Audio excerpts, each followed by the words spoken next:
For 2.5 years, British ships have made the most perilous and heroic voyages in the story of the sea, bound for Malta. For 2.5 years, Malta has stood alone. 1,000 miles east from Gibraltar, 1,000 miles west from Alexandria, but only 20 minutes flying time from Axis aerodromes in Sicily. In this central position, she dominates the crossroads of the Mediterranean and is inevitably a key piece in the strategy of the World War. No one can claim mastery of the Mediterranean without first gaining control of Malta. In his efforts to seize this control, Hitler has surrounded her with a ring of bonds, attempting to cut her off from her supplies and to starve her into submission.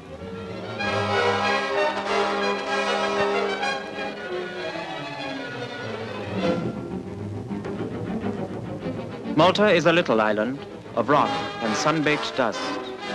She is poor, she is isolated, she has always looked to the outside world for most of her necessities. Malta's achievement is a tribute to these gallant ships who battered their way through walls of fire and explosive, overcoming every hazard to reach her shores.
Valletta Harbour is Britain's haven in the central Mediterranean. Every shell, every bullet, every piece of armour or item of equipment necessary for her wartime life is convoyed here by the British Navy. All this has made possible her triumphant survival and will enable her now to play her part in exacting retribution for the cruel devastation wrought upon her.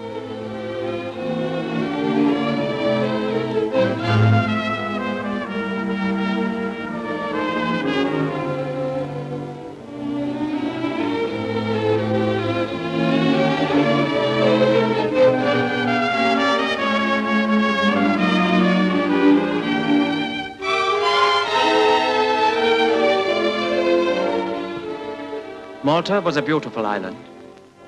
She has seen the history of the ancient world, the birth of civilizations, the rise and fall of empires. Here came Carthaginians, Romans, Greeks, and Vandals. They all left their marks upon her and departed. Here came St. Paul to spread the early gospel. Here came the Christian fugitives from Rome. And here, in the citadel of San Angelo, the Maltese knights for centuries stood guard for Christendom against the infidel. The Maltese were a people of old traditions and simple manners of life. But Hitler turned their island into a target of perpetual fire.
This is just another raid. No less terrible and no more terrible than over 1,000 others like it. For 2 years, the Axis powers have hurled themselves thus upon Malta. They have sent over an endless procession of planes to drop thousands of tons of bombs upon a handful of towns and villages. All this has cost them dear. They have lost hundreds of valuable aircraft and hundreds of their most experienced pilots. This is the price they have paid for the ravage of Malta.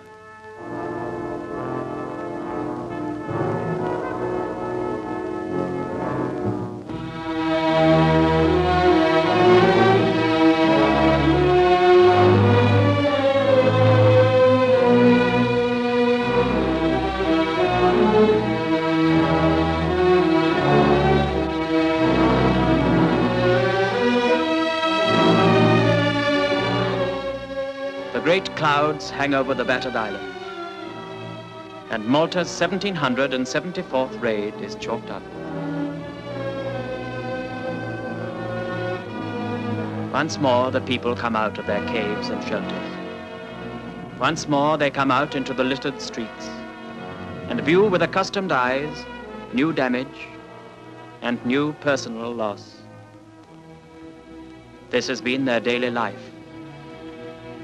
These broken stones are their homes, their churches, their once familiar city.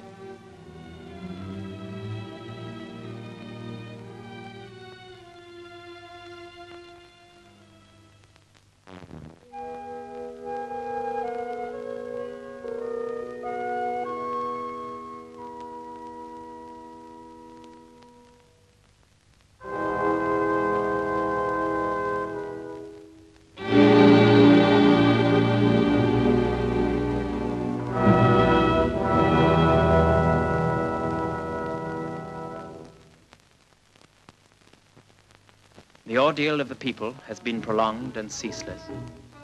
Yet there has been no slackening of effort. Theirs has been the problem of survival. They adapted their old ways of life to the new conditions. And among the strange familiarity of all the devastation, they have found a new unity.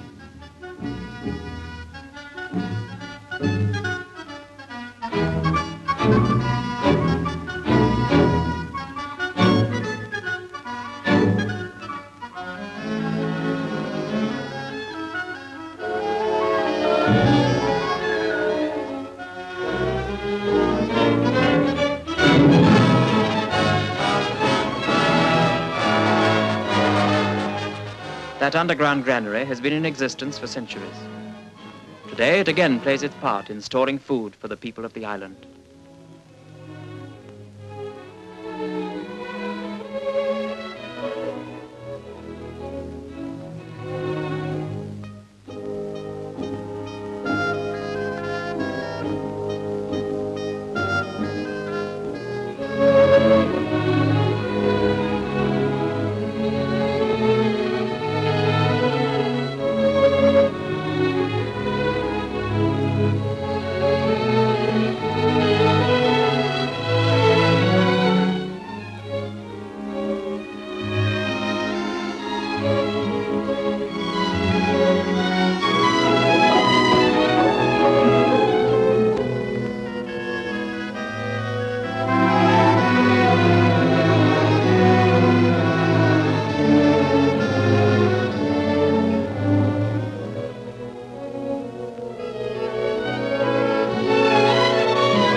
People had work to do. Not only the age-long task of winning a living from the island, but also the great labor of defense.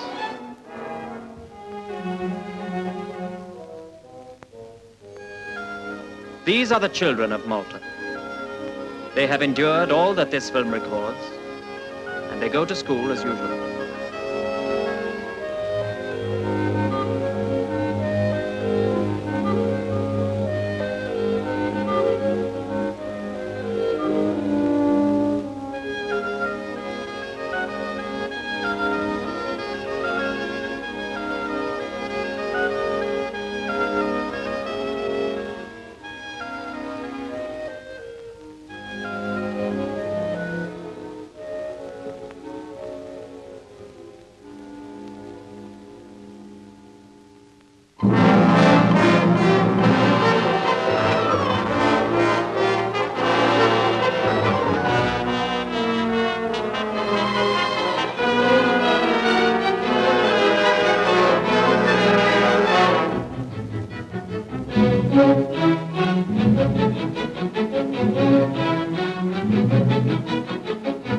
Malta was battered, but never to her knees. Between raids, torpedo-carrying aircraft of the Fleet Air Arm went out to strike at Rommel's shipping en route for Libya. And Rommel paid the price. He was never fully reinforced. Malta today can claim her full share in the victory of the British 8th Army in Egypt.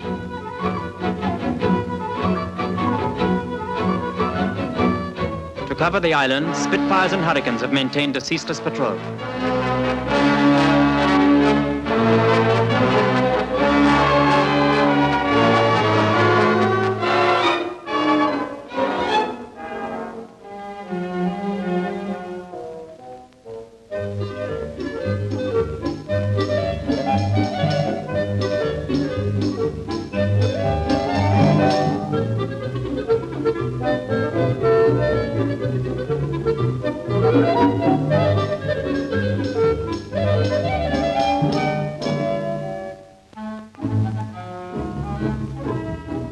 The newspaper of the island is the Times of Malta. Not once during the most devastating period of aerial assault has it missed a single issue. Every day its columns have been full of the fierce battles waged in these immediate skies, in which over 1,000 enemy aircraft have fallen to the defenders. This was the issue that carried the news of the award of the George Cross by His Majesty the King, a tribute from the people of Britain to the people of Malta. Frontline news brought to a frontline people.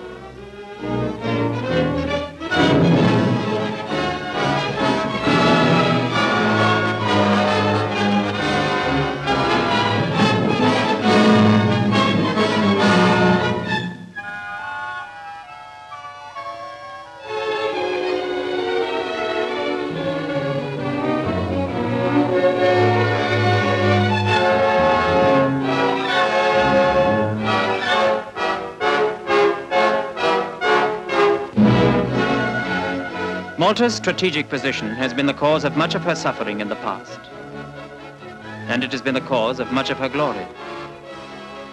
Today she has paid for it anew in blood and ruins. Yet from this very devastation she reaps new glory. This piled rubble bears the symbol of her stubborn courage. These broken pillars are monuments to her present endurance. Incessantly the raids mount up. 1,775, 2,000, 2,050, 2,787. Close on 3,000 raids have been directed against the island. The Germans had hoped with their terrible bombing to batter the people of Malta into submission. But the Maltese are an old and proud people. And now their sufferings call for adjustment. This will be done.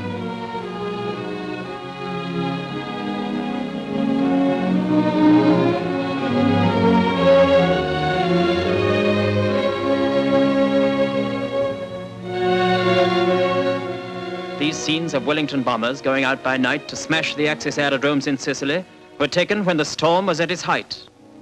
If such blows were possible in the face of such overwhelming assault, what may not be done in the future? It was this hope of the offensive to come that sustained the people as nights of horror followed the days of anguish.